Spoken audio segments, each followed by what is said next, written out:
Hello, everyone, and welcome to the JRPG Report, episode 142. I got a little confused there. I was going all slow like it was a Sunday special. No, this is your weekly news podcast. We are in the first week of December, and we got a lot of fun stories to talk about with you guys this week. Nothing big. Like, there wasn't that big story that kind of grabbed my interest, and then, to be honest, I've been sitting here for a few minutes kind of just deciding where to start at first. Some weeks it's pretty easy to know where to go. Other weeks there's multiple things that I could go in a couple different directions, but this week, while we have a lot of things to talk about, no giant big breaking news stories, so I guess I'll just go where I wasn't expecting. How about that? Square Enix has announced that Saga Frontier Remastered will be making an appearance digitally next summer in 2021 worldwide. You can play this on your PlayStation 4, Switch, PC via Steam, iOS or Android device. Now, this is the remastered edition of the original Saga Frontier game that launched back in July 1997 in Japan, and then in March of 1998 in North America. So over 20 years ago for the original PlayStation. You old school gamers might even recall this. I definitely remember owning this game, but never playing it. So you're going to see this one, and you're going to be like, well, this kind of reminds me like Octopath Traveler in a weird sort of way. And maybe this series kind of laid the groundwork for that, but it's different. Let's just say this. Here is the official overview of the game via Square Enix. They say a team of 8 have returned, now with Fuse as an added playable character. Choose your favorite character and embark on your own unique journey. Each of the 8 characters have different goals and endings. Your choices will affect how events unfold using the freeform scenario system. This in-depth system allows you to manipulate and expand a story all your own. Challenge yourself in nail-biting battles by using Glimmer, as well as learning new skills such as the ability to fire consecutive special attacks from multiple team members. With beautiful graphics, as well as an addition of new events and features, Saga Frontier Remastered is an experience not to be missed. The Japanese official website offered some further details on this one. They say the 8th playable character, Fuse, was added. A story with a new protagonist, Fuse, has been added. This can be unlocked by clearing the stories in any of the other 7 protagonists. The story is being handled by Saga series general director Akitoshi Kawazu and game writer / novelist Benny Matsuyama, with new music by composer Kenji Aito. Fuse is a member of the IRPO, the region's organization for the maintenance of public order. His real name is Lowstar, but he was given the nickname Crazy Fuse because of the way he goes out of control when he loses his temper. Although known for his problematic behavior, he has a strong sense of duty as a patrolman. His natural perception and decisiveness have given him a high rate of criminal arrests. Even today, he is investigating incidents throughout the region. They say there are missing elements implemented. There were some elements in Asulius' story that were not implemented in the original release. By implementing those events, you can get to enjoy Asulius' story to the fullest extent. It has been remastered with beautiful graphics and useful features. The game's image remains unchanged, but the graphics quality has been enhanced. Well, I'd certainly hope to. So, PlayStation 1 wasn't, at its time was beautiful. Looking on it now, it's pretty ugly. Characters, backgrounds, and monsters have all been made in high resolution. The menus have been revamped to be more user-friendly. Quality of life features like the 2x speed have been added. If you're curious exactly how this is looking, there was the announcement trailer. you can head over to our you can head to our Facebook page and see the story about all this, but you can head directly to our YouTube channel, JRPG Report, and check that out, as well as several other things we shall be talking about here today. So, did you play the original Saga Frontier or the games that came after it? Are you excited about this? Would you rather it just stay back in fond memories, or did you not care for this one and could care less that they were remastering it? Like I said, I owned it, but for some reason never played it. So I don't know. I guess it depends on what this thing comes priced at. I certainly don't feel like this should be a full price game. You're coming out for PlayStation 4 close to 6 to 9 months after the release of PlayStation 5. Obviously, still Switch is still steaming right along. But I'm curious about it. I don't know. I'm on the fence, sort of, but it was certainly something I didn't see coming, and I am all for getting these PS1 remasters. I think these are games ripe to be remastered.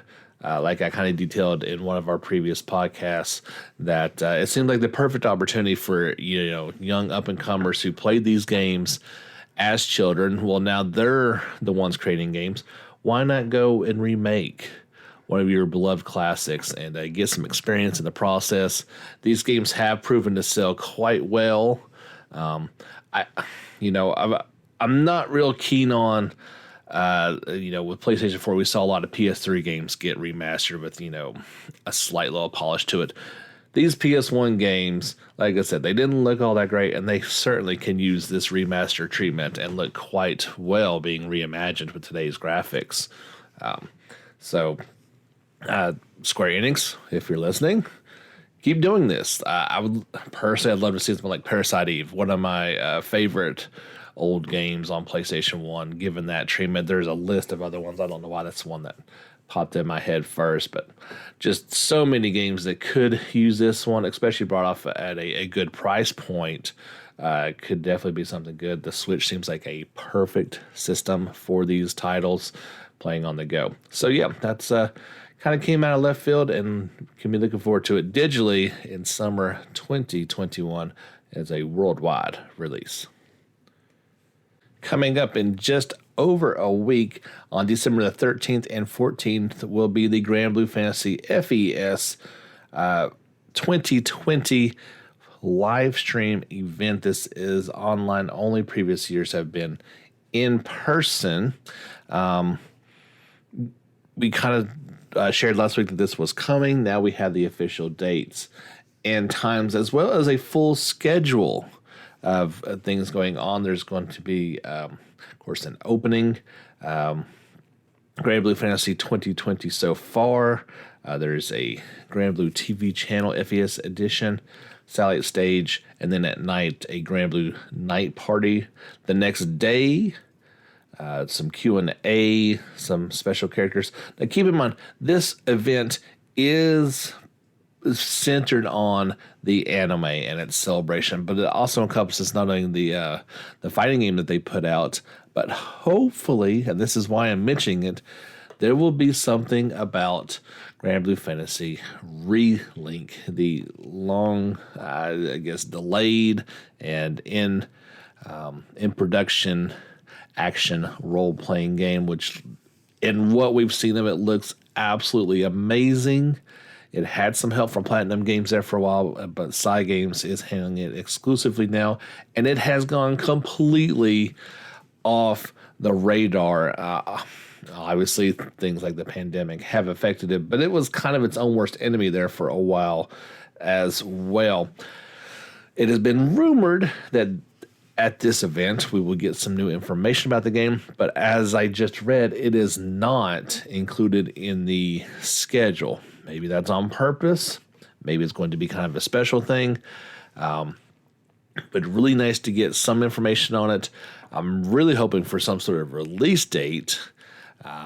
I put it out there when I shared this that it's now or never with this title. So I think if we don't get it at an event like this, where the the Grand Blue community is focused like a laser, and they're there. If we don't get an announcement of some sort here, this game, I don't think it's been canceled by any stretch, but if we don't get it now, that means it's going to PS5. That's the only logical conclusion I can come to without any information given. It's the same thing I've kind of said with Tales of Arise. Its lack of information suggests to me that not only were there problems with it, but it is going to be making the transition to new hardware. You may still see a PlayStation 4 version of these games, but I will wait to further comment on it until we hear something or don't hear something. Let's see, the 12th and 13th, that would be next Saturday and Sunday, so you'll have to wait until our podcast on the 17th before I have any concrete information. Of course, you can just follow us on, give us a like on Facebook or follow us on Twitter, and as soon as I hear something, as soon as there's some news, I will share it on those social media channels. If there is media for it, i.e. a new trailer, I'll pop that bad boy right on YouTube as soon as I see it. So fingers crossed. This has been a game I've been greatly looking forward to. It made my top 10 most anticipated titles for 2020 and then subsequently left the planet. So I'm really hoping this thing is still in development and we're going to get it sooner rather than later. Phantasy Star Online 2 players for your Xbox, since we're not allowed to play it on PlayStation here in the West, you can be playing Episode 6 as soon as December 9th in the West. Sega announced it will introduce new classes, quests, enemies, and more, as well as increase the level cap to 95. So yeah, that's the PC is players can play this, of course, as well. Here in the West, it is on the Microsoft Store and Steam worldwide. If you're in Japan and you have a PlayStation 4 or Switch, you can play it as well.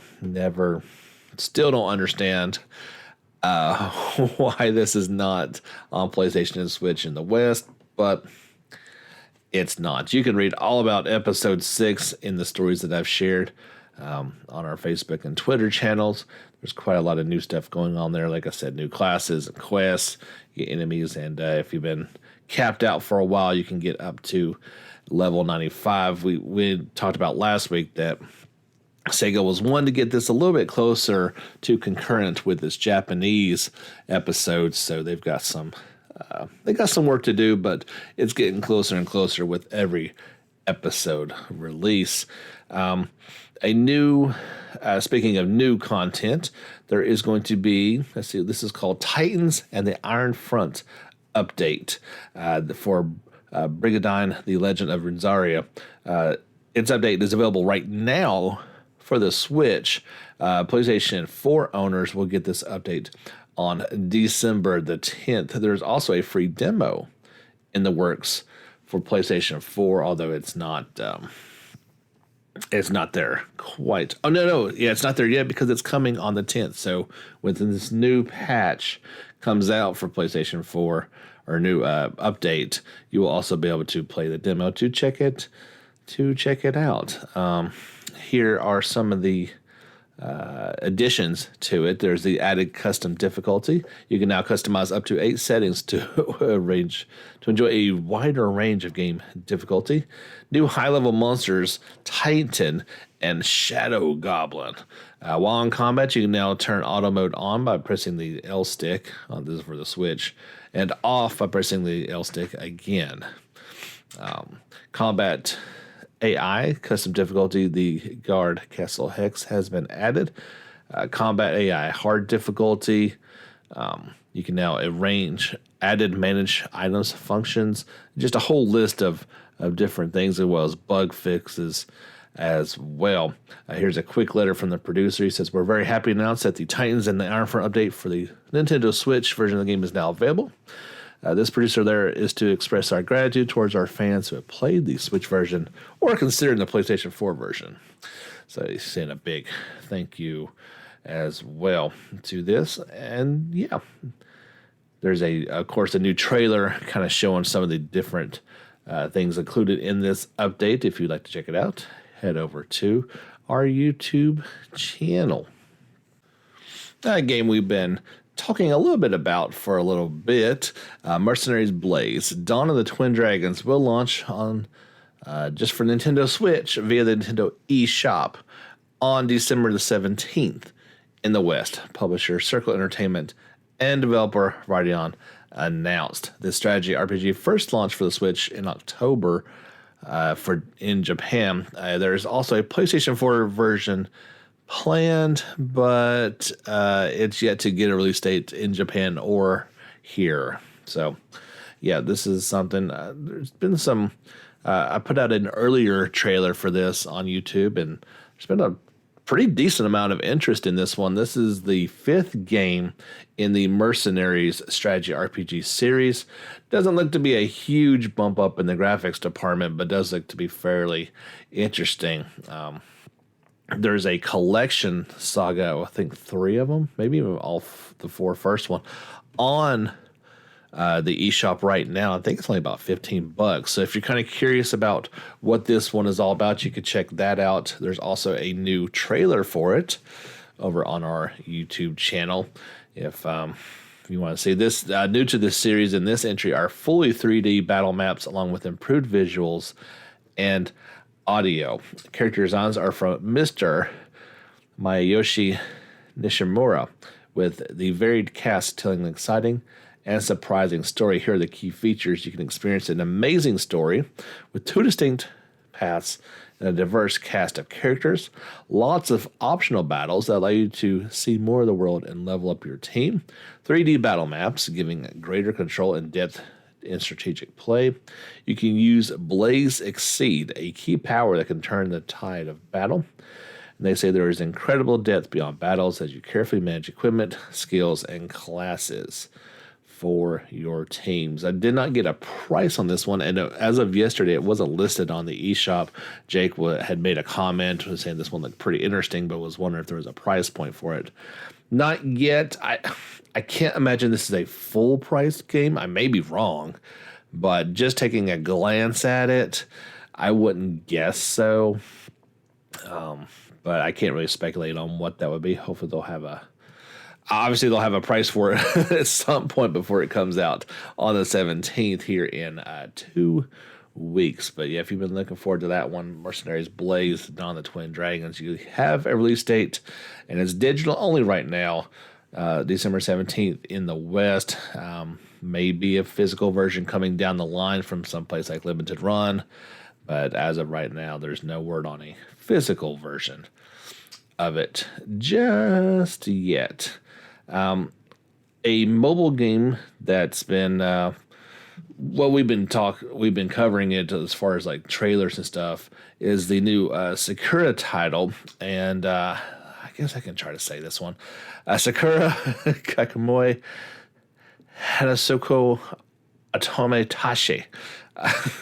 It's a mobile game with a crazy name, and it does have a release date in Japan at least. It will come out for iOS and Android on December 15th in Japan. Publisher Sega and developer Delightworks announced. This one goes back to more of a turn-based battle system. I think it's more like akin to some of the older titles in it. There was a new trailer that came out just a few hours after we recorded our Thanksgiving Day podcast, but there's been several trailers for this one, and you can check that out over on YouTube, but no word on if it's coming to the West or not. With mobile games, I always say it's a strong possibility that they are going to come West, at least much stronger possibility than some console games. There's a lot less involved, but we'll have to wait and see if this one actually comes out or not. If you are a Shin Megami Tensei fan, especially a fan of the music, there is going to be a digital concert for it on March the 20th of 2021 at 1900 Japan Central Time. Atlas announced this concert will run for approximately 2 hours. Online tickets are priced in yen. they go for 3,666. It's not the best number. Ticket sales began at O Ticket and will end. Well, that's weird. I guess you could buy a ticket to it after because they say the tickets will end on the 27th, which is 7 days after the concert goes, which is the last day of the archived version of the concert can be viewed. So, yeah, you don't have to watch it live. You can watch it up to a week later. The concert will consist of musical performances and MC parts. It will be centered around Shin Megami Tensei 3 Nocturne HD Remastered, which will be recorded prior to the event. But yeah, I'm not sure what that yen converts to in dollars. So if you're an Uber fan and you want to pay some money to see an online musical event, well, this could be your chance. Right about now is the halfway points where I'd be taking a pause for an Anchor ad, but that's not happening anymore. We don't have any sponsors as of right now. I am reaching out to you guys for listener support. You can do so right here. Just check out the links below. You can either do it via the Anchor app directly or go through Patreon. I'll be asking for your support for a few more weeks through Christmas time. And at that point, I'll make a determination of whether we need to seek out separate sponsorships or not. But yeah, if you would be so kind as to give a few dollars a month to support not only this podcast, but all the content that we're creating on YouTube as well, that would really mean a lot to me in this season of giving. How about $1 or $2 for your favorite JRPG podcast? At least I hope it is. That's what I aim for each and every week. Compile Heart. They shared some new information about arranged mode for Go-Go 5D game Neptunia Reverse. Now, this is, I guess, a separate translation. Instead of saying 5 Geka or something like that, they say 5D, which I guess is a playoff of 3D or 4D. Just a different way of saying it. Still not sure if that's going to be. I guess that sounds more like what it could be in the West. We'll just have to wait and see. Anyway, the new Neptunia game, which is an old upgraded version of Hyperdimension Neptunia Rebirth 1. This game is coming to PlayStation 5. Still no firm date. They're just saying of December and this month in Japan. This is a brand new mode for this game. It will essentially rebalance it and add several changes to the core gameplay. One of the biggest ones is you can now have 20 characters from the start, and you can play with any of them. And they're not going to go away. You get to pick your favorites and go with it. That's pretty cool. Players will get to change the battle balance. No further details were given about that at this time. Hopefully just make it a little more accessible. Most cosmetic items will be available to purchase for cheap at the start of the game. You can also change most weapon traits. For example, changing attributes such as slash and strike. The move parameter, which determines the range of the character movement, is doubled in arrange mode. However, that doesn't mean that all stats are boosted for these characters. Some characters will have lower stats to balance other improvements, and SP skills will also be adjustable. So yeah, if you click on and you want to play it in arrange mode, you can make some pretty cool adjustments to the game. This is the first time, well, I guess it's not really be confirmed for the West, but this game, the original version, from my understanding, was pretty good, and I would really like to see this one in the West. As I mentioned before,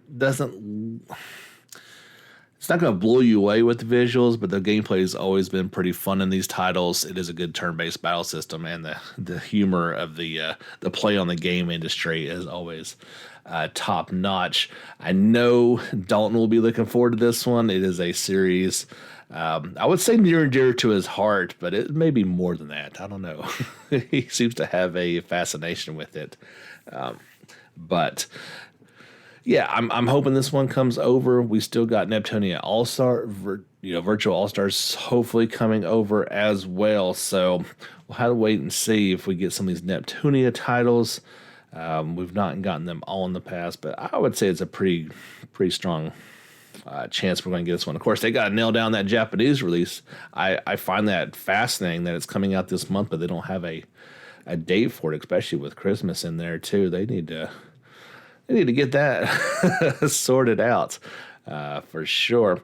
I got some Final Fantasy news, 3 stories in fact. Final Fantasy 14 Online will have an announcement showcase on Friday, February 5th and Saturdays, February 6th of next year. This will be a live interpretation from Japanese to English. Quote, "We've got something else in store." The Final Fantasy 14 official Twitter account teased, "We'll be announcing cool things."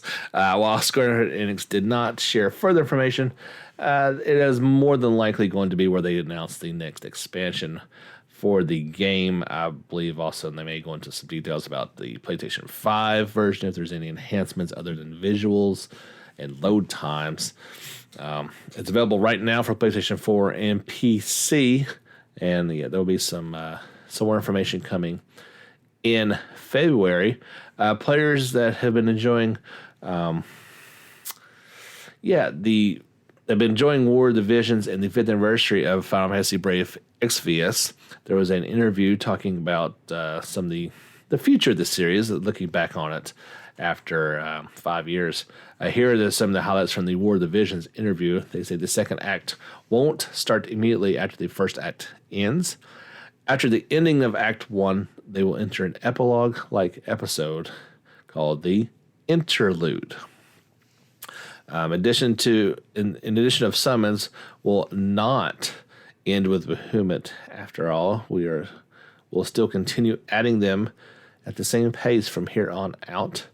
Personally, I want to use my power to improve raids and complete gameplay that can be done in the guild. As for new content, we are planning something connecting the 2 stories that will give affections to characters. We want to include solo content, strong enemies, and more in-game content. So yeah, if you've been enjoying this one, they certainly look to continue that. But this Final Fantasy story, I just thought was pretty cool. So a new series of Final Fantasy VII Remake versions will be available to purchase soon. On December 9th, consumers will be able to get their hands on exclusive items that will only be available. This is going to be for our Japanese friends. They had to participate in the Tokyo Mystery Circus Real Stealth game, which is based on Remake. This is an exciting escape room challenge that will allow consumers to participate in the destruction of the Mako Reactor 1. Each player will be given a total of 30 minutes to complete the escape room and equipped with materia. In addition, this attraction will also be available in Chinese and English. So if you're over there and visiting, it'll be in English. You could do. I mean, what an awesome idea! These escape room things are kind of everywhere. It doesn't really seem like my cup of tea, but man, I'd be lined up out the door for something like this. How cool would that be? So I mentioned some of the goods. Include a 20-page pamphlet. Will go for about $14. A B2 sized wall scroll will cost about $30. A muffler towel featuring Clyde's iconic Buster sword will go for about $18. A clear file for $10. A sticker set for about $3. And a series of 7 badges for about $5 a piece. One of the more exclusive pins is a Phoenix feather pin.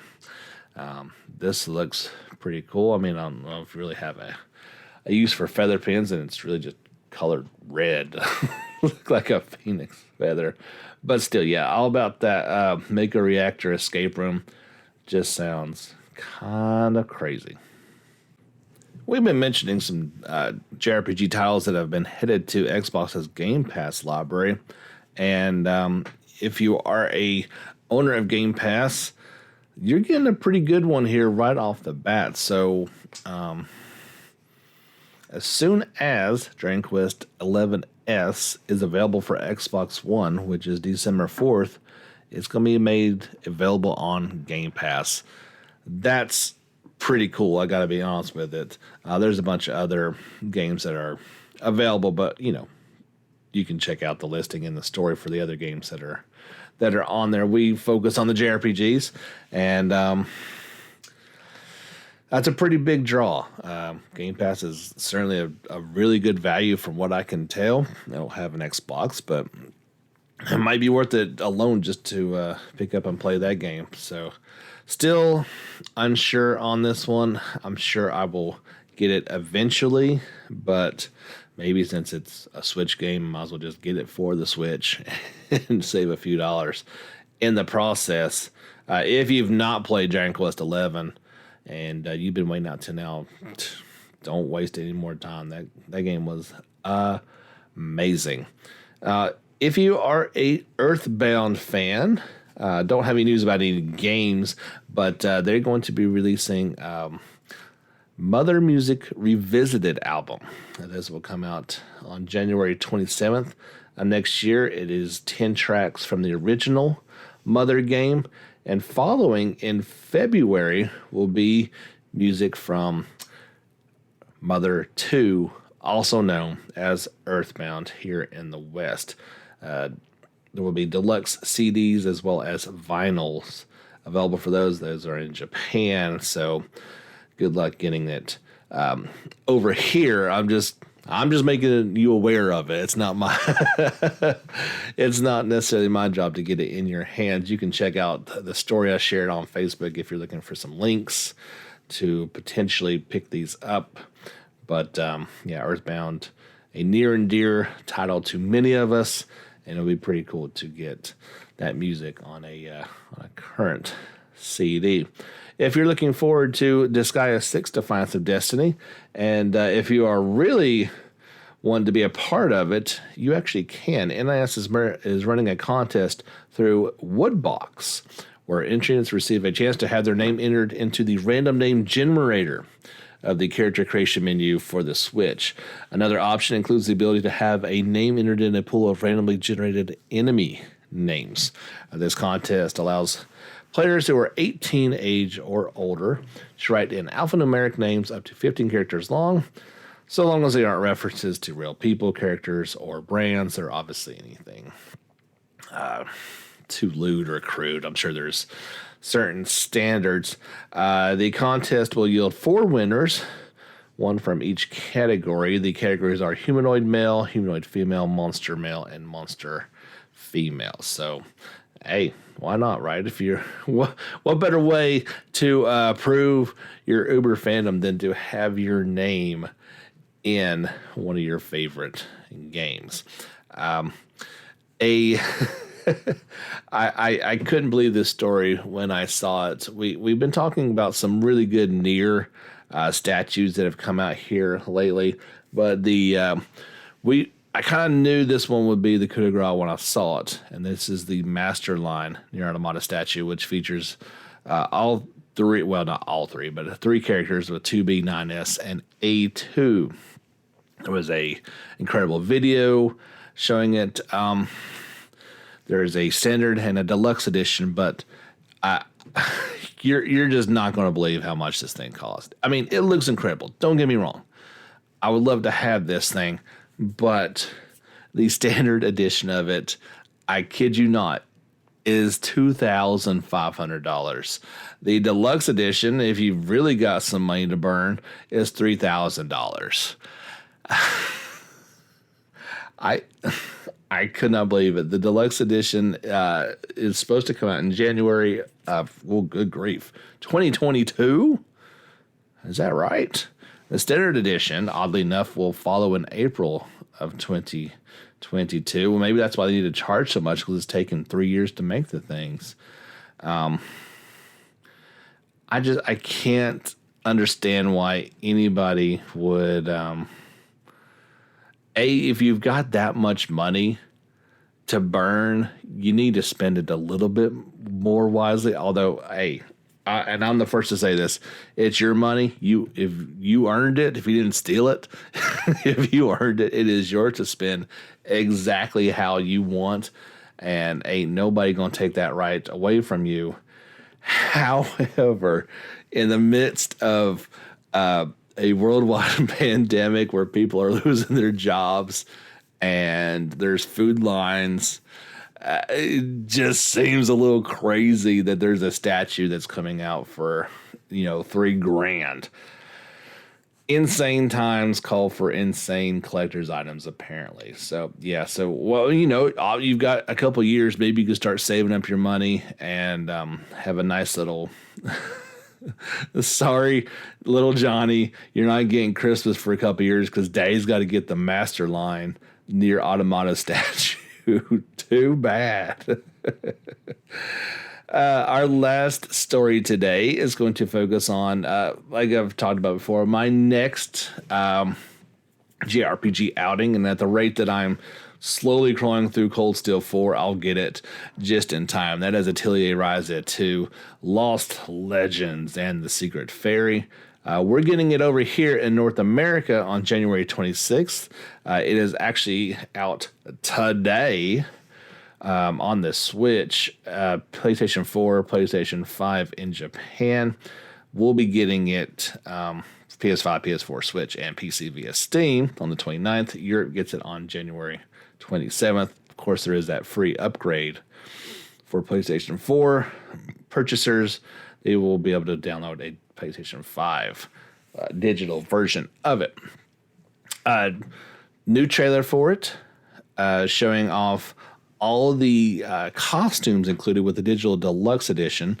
That's over on YouTube. I did finally share those Switch gameplay videos, as well as just some new gameplay videos in general from a Taiwan live stream. So I doubt you know Taiwanese, I'm sorry, forgive my ignorance, whatever language they speak in Taiwan. I believe that's what it is. But so yeah, the gameplay is the same. It looks amazing. There was a Ryza cosplayer during that live stream who did she nailed the clothes part of it, right? So the cosplay was excellent. Obviously, Ryza and her dimensions are hard to replicate, but she did an admirable job nonetheless. So you can check that trailer out. It's got 37 costumes that are included with the digital deluxe edition. So you can check out what you would perhaps want to put your money down on, if it's worth it or not. But this comes to us from NintendoLife.com, and there was a interview. This is with the producer, Junzo Hosai, the producer of Atelier Ryza 2 and brand manager at Gust, to find more about this direct sequel. So if you would like to sit back and relax, we'll go through this interview. It's not too long, but it does have some good information in there, and I wanted to go through it, especially if you're looking forward to it, and maybe some of the history of the series thrown in there and what their plans are for the future. So, first question from Nintendo Life. Ryza was particularly well received in the West. What do you think it is about the game that struck such a chord with international audiences? His answer: the reason I think Atelier Ryza, Ever Darkness and the Secret Hideout struck a chord with the international audience is because it used a real-time tactics battle system, which is very popular in the West, instead of the turn-based system usually used in this series. We noticed that people overseas tend to enjoy real-time gameplay, and the team used this as information to help the series make a bigger splash. It ended up working really well. Next question. Has feedback from the previous game had a big influence on your plans for the sequel? We noticed that Western players want to explore more of the fields in the first Atelier Ryza game. When creating Atelier Ryza 2, we wanted to give these players what they were looking for in terms of accessibility, to give them the opportunity to explore the environment even further. Can you tell us a little about if and how the synthesis system has been modified in Ryza 2? What we are trying to do with Atelier Ryza 2 is make the synthesis system more accessible to our new players, whilst on the other hand, making it deeper for those already understanding the system. The team has done a great job making the synthesis system easier to understand while adding new features such as the Evolve Link and Essence. Evolve Link allows you to create additional types of items, diving deeper into the system and providing a new level of synthesis, while Essence gives you different options for more arrangements. These two features will make the system have deeper customability for returning players, but introduced in a way that newcomers will also be comfortable with it. Next question. What is the most significant new addition that Ryza 2 brings to the series? His answer. The most significant new addition to the series is the ability to explore ruins in Atelier Ryza 2. Exploring ruins is a key part of the story this time. It revolves around discovering the secret hidden item while it's learning more of the surrounding lands. We're also listening to fan feedback and working hard to make the battle system even deeper and more rewarding. Next question. The lead character received a lot of attention from admirers who see her as a sex symbol. What did that attention influence your approach to Ryza in the sequel at all? His answer. We took the design of Ryza from the first title and worked at showing her growth through new design. She now has progressed as a human. She is now progressing in her life and her growth into adulthood. While many fans prefer to play with the original Japanese voice work anyway, are there others who would enjoy an English voice option? Is the lack of an English dub a purely budgetary decision, and is it possible we'll see English voice actor options in future Atelier games? His answer, and it's kind of what I expected. The reason we haven't included an English voice option is because we're trying to keep the release on a very timely schedule, with us wanting to ensure the entire world can play the title as close at the same time as possible. Adding English voices would extend the development time of the title and would significantly push back the Western launch. We are more interested in ensuring everyone can enjoy the title around the same time, but we're not ruling out it as a possibility in the future. If we have a longer development time for an upcoming title, it may be possible. I don't mind the Japanese voices. I think they're pretty cool. It'd be nice to have that option, but like you said, that would push back it. He says, has the global situation in 2020 affected the development of the game? The Gust team and the titles we've been working on have definitely been influenced by COVID-19. As a company, Koei Tecmo Games was able to efficiently adapt and change to remote work. This allowed us to release Atelier Ryza 2 in a timely manner. We'd have loved to release the game earlier, but with the pandemic's impact on the development process, we had to push back the title a little bit. Next question. Old fans will no doubt have played the first game and other entries in the Atelier series. For new players, though, do you think it's best to start with Ryza 1 before playing the sequel? Fans will definitely have more fun and be able to enjoy Ryza 2 more after playing the first title. We are creating the game, though, so if you start playing Atelier Ryza 2 from the get-go and really enjoy the experience still. We have team members internally who are testing the game, both those familiar and unfamiliar with the series, so we're able to get useful insight on how enjoyable the game will be in both situations. Guys, if it's a numbered series like this, play the first one. You're just going to get more out of it. Now, Final Fantasies, Dragon Quest, those are not sequels. Those are just games in the series. This one is a direct sequel. Play the first game. That should kind of go without saying. Next question. We understand the Western version of the game won't be censored on Switch. With different companies taking different approaches, how do you feel as a developer when game must be altered for release in other markets or on other platforms? This is interesting. The Gust team did not see the need to edit a title for another culture or country as something necessarily bad. We do not have any bad or negative opinions particularly on this. Each country has their own unique culture, and it really depends on what type of the story the producer, editors, and directors want to infuse in the title. Sometimes it might not work right for every culture. In the case of Atelier Ryza 2, the title we put together does not need to be censored for any market, and many people around the world can enjoy it as it was intended. Of course, as a player, I understand the desire to make the game, desire to play the game as the creator intended.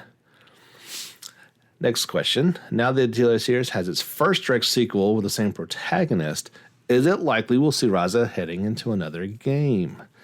There's definitely a possibility of Ryza starting another sequel to make it a trilogy. It is worth noting that we were considering Ryza as a protagonist for the sequel back during the development of Ryza, the first one, Ever Darkness and Secret Hideout. The Atelier games are in trilogies.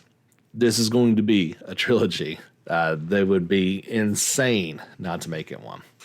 Can you speak at all about Gus' plans for Nintendo Switch in the future? Keep in mind, this is NintendoLife.com, so that's going to be focused on the Switch. The first title we released on the Switch, Atelier Lydie and Sewell, was a big start for us on the platform. As we have continued to develop titles over the years, it has really become an invaluable console for the team. Because it is so important to us, we would definitely like to release more titles for this platform in the future. I thought this was a good interview. I came across it kind of randomly, and I wanted to share it with you guys, as it, not only talks about where it's come from, but the future. Really interesting, their note on censorship. I've not, obviously he said it wasn't altered for the Switch. I've not heard of Sony making any censors to the game, nor do I really know what they even would. It's a pretty lighthearted game. I'm not sure what they would censor, to be frank about it. And, it's a definite possibility of Ryza in the trilogy. It's going to happen. Whether it'll be, these two games are 3 years apart timeline-wise. Will it be a little bit less than that? Will this one end on some sort of cliffhanger? I'm not exactly sure, but yeah, this is definitely a trilogy in the making. It was their most popular Atelier game, both in terms of feedback and sales success. There is no way on this planet this is not not a trilogy, and has been since the beginning. So yeah, good interview with them, good insight, and definitely excited to see where this series is going.